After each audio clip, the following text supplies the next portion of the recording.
क्या कभी सोचा है कि भारत का एक शांत, खूबसूरत द्वीप अंडमान और निकोबार आने वाले वक्त में हांगकांग जैसा एक जगमगाता हुआ ग्लोबल शहर बन सकता है?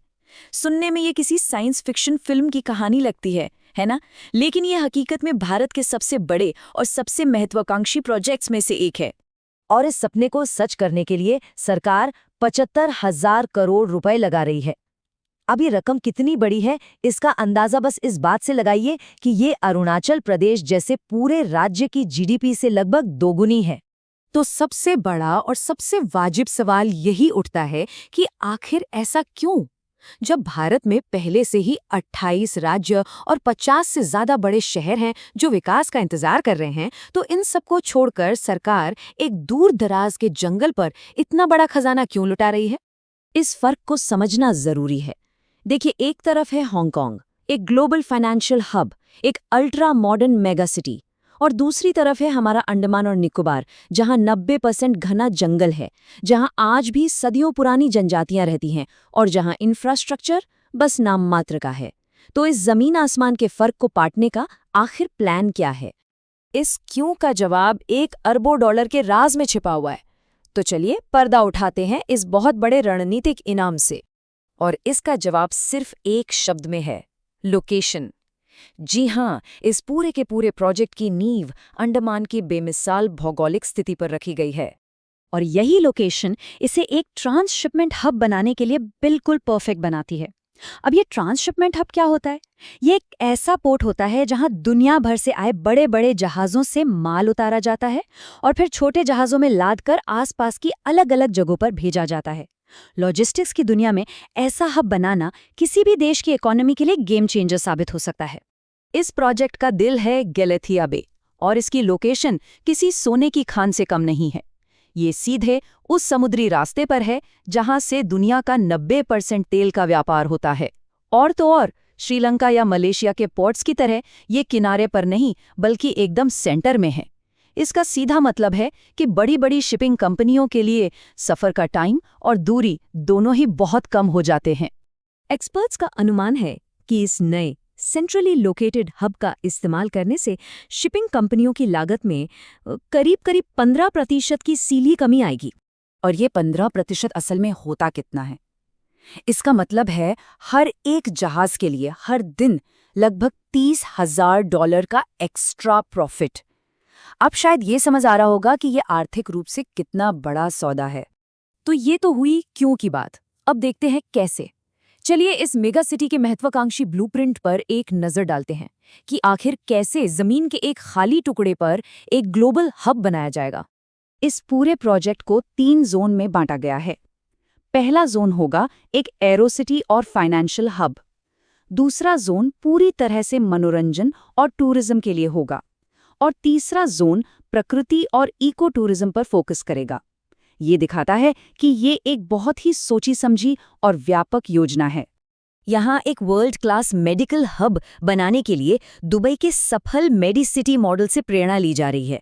आइडिया है कि एक टैक्स फ्री जोन बनाया जाए, विदेशी कंपनियों को मेडिकल फैसिलिटी के लिए ज़मीन खरीदने की इजाज़त दी जाए और दुनिया भर से टॉप मेडिकल टैलेंट को यहाँ लाया जाए।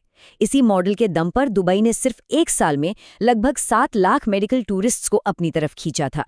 और बात सिर्फ मेडिकल टूरिज्म की नहीं है, ये प्लान सफल टूरिज्म मॉडल्स को भी दोहराना चाहता है। मकाऊ जैसी जगहों को देखिए, जहां की अर्थव्यवस्था का एक बहुत बड़ा हिस्सा कसिनो और एंटरटेनमेंट पर टिका है। यहां भी थीम पार्क और कसिनो स्ट्रिप जैसे आकर्षण बनाकर कुछ वैसा ही करने का प्लान है। लेकिन इस भव्य सपने की एक बहुत भारी कीमत भी है। अब बात करते हैं इस प्रोजेक्ट की उस कीमत की जिससे शायद हम चुका न पाएं, इसकी पारिस्थितिक और मानवीय लागत की। इस प्रोजेक्ट के लिए 24 लाख से ज्यादा पेड़ काटे जाने का अनुमान है। जी हाँ, 24 लाख। ये एक ऐसी संख्या है जिसकी भरपाई शायद कभी नहीं हो सकती। इसी बात को लेकर भारतीय पर्यावरण कार्यकर्ताओं का ये बयान सब कुछ कह देता है। ये विकास नहीं है, ये इकोसाइड है, यानी प्रकृति का सामूहिक संहार।